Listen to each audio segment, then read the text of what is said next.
그날 성주 방문 때 왜 그렇게 성난 군민이 돼 있었다고 생각하십니까?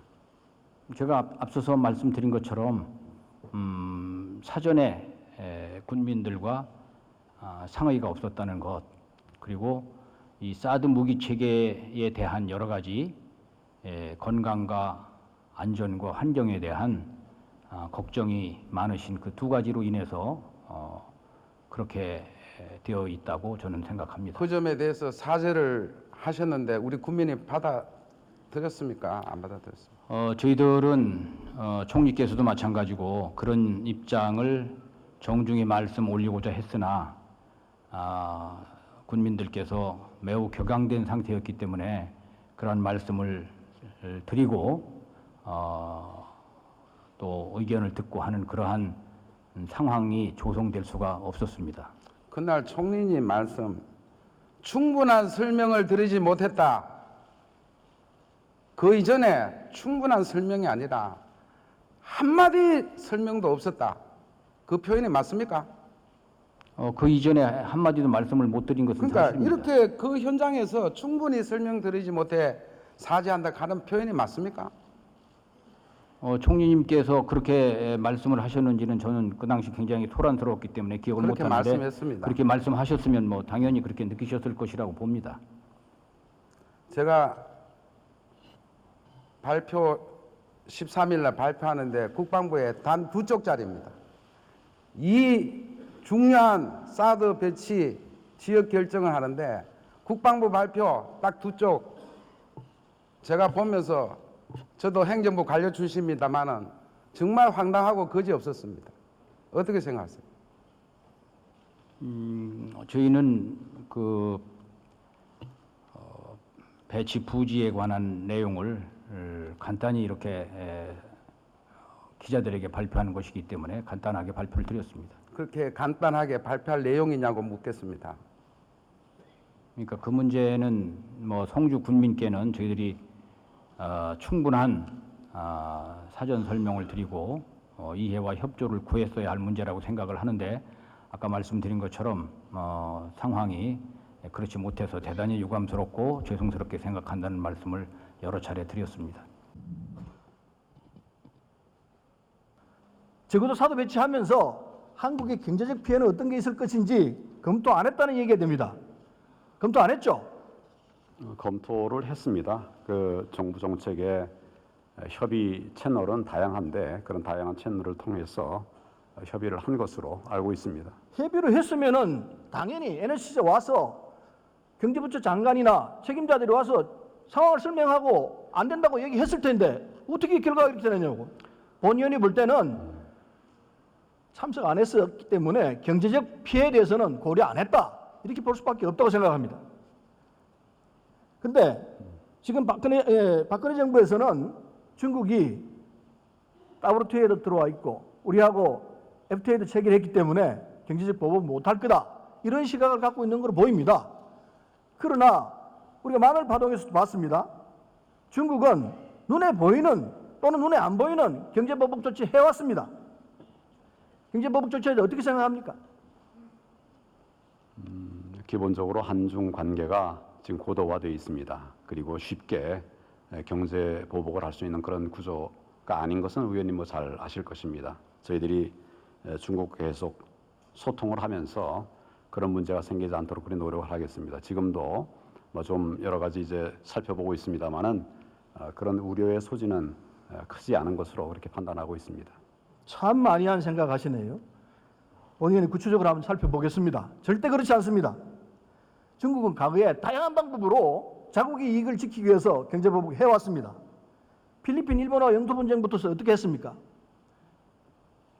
관광객 철수시키고 못 들어오게 했습니다.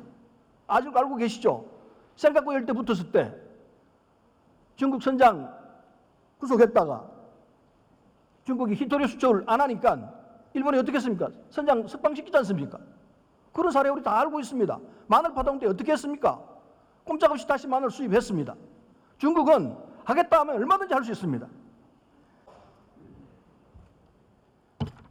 늘 소통이 없다고 비난하면서 막상 소통하러 간 사람을 또 비판하는 것은 모순이라고 생각합니다. 도대체 어떻게 하라는 건지 저도 모르겠습니다. 우리 총리, 이번 그 성주 사드 반대 집회 참가자 중에서요, 이렇게 말한 사람이 있었습니다. 북핵은 저희하고 남쪽하고 싸우기 위한 핵무기가 아니고 미국과의 협상용이다. 그런 얘기 들어봤습니까?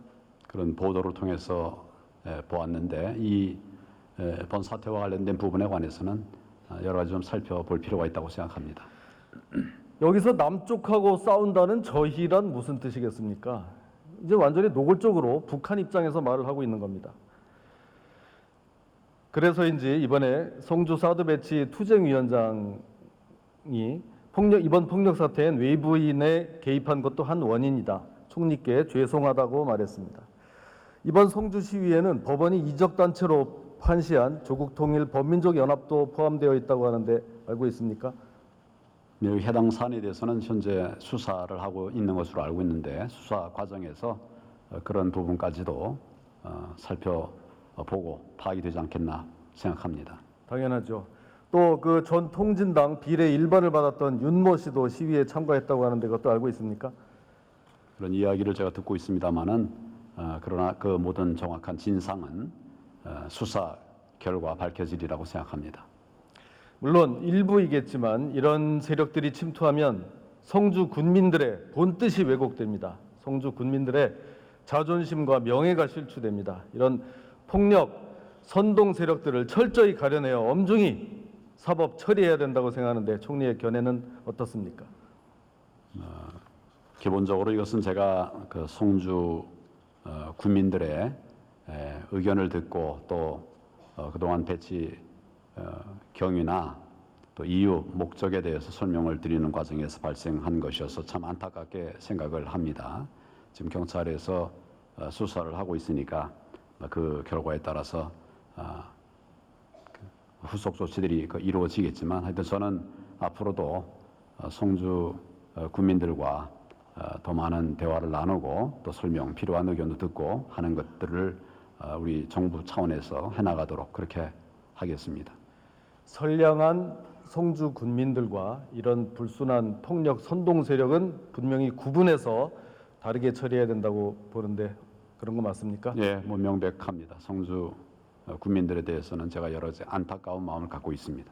예, 그렇게 해주시기 바랍니다. 자리로 들어가셔도 좋습니다.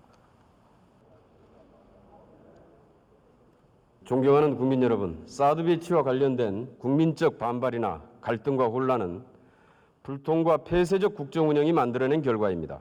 국민과 소통하지 못하는 대통령과 정부가 국론 분열과 국민적 갈등을 일으키고 있는 것입니다.